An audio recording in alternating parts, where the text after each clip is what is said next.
जय मां गुरु। वर्षा हुई बिछावन नहीं भींगा। अब होता है। अगस्त 1982 से अघोरेश्वर महाप्रभु के लौकिक जीवन का एक कष्टमय अध्याय शुरू होता है। 13 अगस्त 1982 को आपने सोगड़ा आश्रम से प्रस्थान किया। रास्ते में जशपुर के महाराजा का राजप्रसाद मिलता है। आप महाराजा साहब से मिले। आप ही के शब्दों में महाराज साहब ने करुणा की दृष्टि से मुझे देखा था और पूछा था, महाराज कब लौटेंगे? मैंने उनसे कहा था, वर्षा के बाद लौटूंगा, आपसे भेंट नहीं होगी। उन्होंने कहा, भेंट होगी। इस वार्तालाप की वास्तविकता बाद की घटी घटना से स्पष्ट होती है। अघोरेश्वर महाप्रभु ने उस रात्रि रांची आश्रम में विश्राम किया और प्रातः पटना के लिए प्रस्थान किया।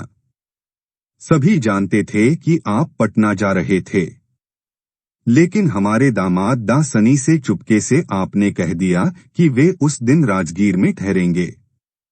मुझे टेलीफोन पर इसकी सूचना मिल गई और मैं सपरिवार अपराह्न में पहुंच गया। सर्किट हाउस में व्यवस्था की गई। महाप्रभु राजगीर का परिभ्रमण कर संध्या समय सर्किट हाउस पहुंचे। मुझे देखकर आश्चर्य प्रकट किया। रात्रि में भोजनोपरांत महाप्रभु ने छत पर सोने की इच्छा व्यक्त की।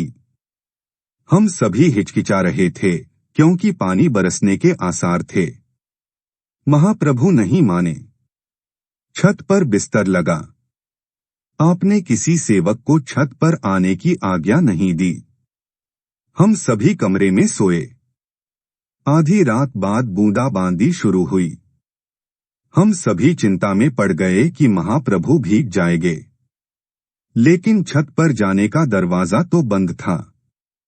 आश्चर्य की बात यह थी कि सुबह जब बिछावन उठाया गया तो पूरा बिछावन सूखा था, छत भींगी हुई थी। इस रहस्यात्मक स्थिति से सभी चकित थे।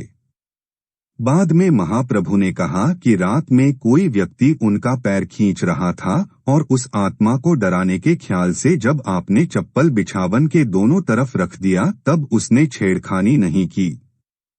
हम सभी इस घटना के बारे में अटकलबाजियां लगाते रहे, कुछ भी समझ में नहीं आया। इतना अवश्य लगा कि अघोरेश्वर महाप्रभु उस दिन राजगीर किसी विशेष प्रयोजन से आए थे और उस रात्रि निश्चय ही महान आत्माओं का सम्मेलन सर्किट हाउस की छत पर हुआ था। अपनी अल्प बुद्धि में कुछ नहीं आया। अगले सुबह रास्ते में नालंदा के अवशेषों का निरीक्षण महाप्रभु ने किया और दोपहर तक पटना पहुंच गए। दूसरे दिन महाप्रभु लालगंज गए। 15 अगस्त स्वतंत्रता दिवस था। आप लालगंज में एक महाविद्यालय के समारोह में सम्मिलित हुए। यह महाविद्यालय महाप्रभु के प्रिय भक्त श्री सत्येंद्र नारायण सिंह, भूतपूर्व मंत्री बिहार सरकार की ओर संप्रति संसद सदस्य ने अपने एक संबंधी की स्मृति में बनवाया है। अपराह्न में वैशाली के भग्नावशेषों को देखने का कार्यक्रम था, लेकिन रास्ते में ही महाप्रभु के एक भक्त और जमशेदपुर आश्रम के सचिव की मृत्यु का समाचार मिला और सभी कार्यक्रम स्थगित करना पड़ा। अगली सुबह 16 अगस्त 1982 को परम आत्मीय का बिछोह होने से महाप्रभु वाराणसी लौट गए। 19 अगस्त 1982 को एक और दुखद घटना हुई। अघोरेश्वर के सखा, मित्र और प्रिय भक्त महाराजा जशपुर का शव कुष्ठ सेवा आश्रम वाराणसी लाया गया। महाप्रभु इस अप्रत्याशित घटना से स्तब्ध रह गए।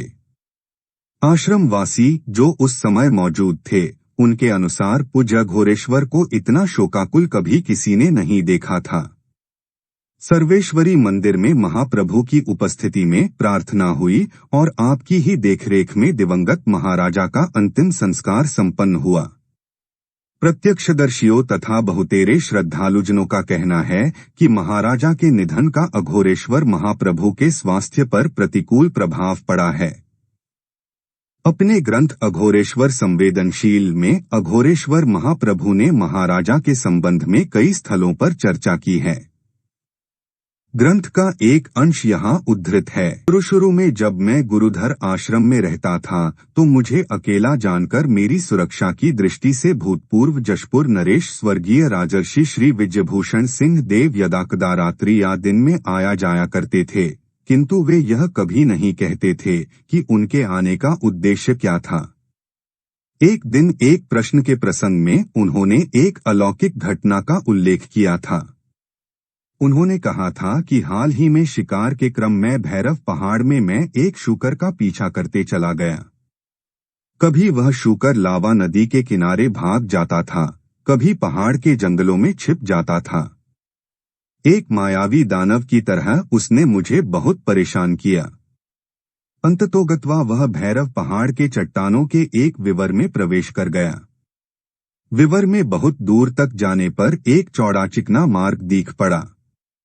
उस मार्ग में कहीं तो खड़ा होने की सुविधा थी और कहीं कहीं झुककर जाने भर का ही स्थान था। मैंने सोचा यह अधिक से अधिक 2 फरलांग से लेकर 2 किलोमीटर तक लंबा होगा। मैं बढ़ता गया। भैरव पहाड़ के उस औंधे हुए विवर में 2 फरलांग जाने पर एक बड़ी सुरमय वाटिका मिली। उसमें पानी की एक झील भी थी जिसमें मैंने एक हंस को तैरते देखा। उस वाटिका में कुटिया की तरह के छोटे छोटे कमरे भी थे जो महल की तरह दिख पड़े। न मालूम उस विवर में वह शूकर कहाँ अदृश्य हो गया। थकावट मिटाने के लिए मैंने उस झील के जल से हाथ मुंह धोया। उसी समय वाटिका में स्थित एक कमरे से निकलकर पीतांबर धारण की हुई एक अतीव वृद्धा देवी ने मेरे ऊपर जल छिड़का और मेरा अभिषेक किया। उनकी केशराशि से विद्युत प्रभा छटक रही थी। उस देवी को बड़ी प्रसन्न मुद्रा में देखकर मैंने उन्हें प्रणाम किया और पूछा, माता, आप कौन हैं? उन्होंने कहा, मैं राज्य लक्ष्मी हूँ। विजय भूषण इस शरीर को छोड़कर जब तुम जाओगे तो तुम यहाँ निवास करोगे।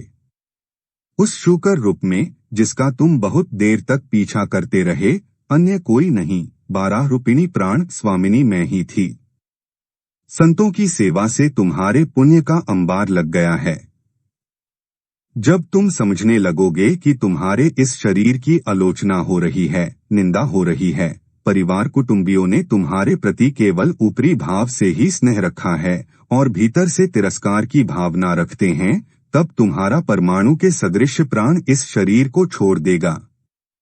तब तुम सहस्त्रों वर्ष तक इसी भैरव पर्वत की इन्हीं गुफाओं की अट्ठालिकाओं में देवत्व के सरीखा निवास करोगे। इतना कहकर देवी अदृश्य हो गई। देवी के अंतर्ध्यान होने के साथ मेरे नेत्र बंद हो गए थे और नेत्र खुलने पर मैंने अपने आप को अपनी जीभ के निकट खड़ा पाया। उपर्युक्त घटना और अघोरेश्वर महाप्रभु और महाराजा की अंतिम मुलाकात को यदि हम ध्यान से देखें तो अवश्य प्रतीत होगा कि इष्ट और भक्त दोनों को भविष्य में होने वाली घटनाओं का पूर्ण ज्ञान था।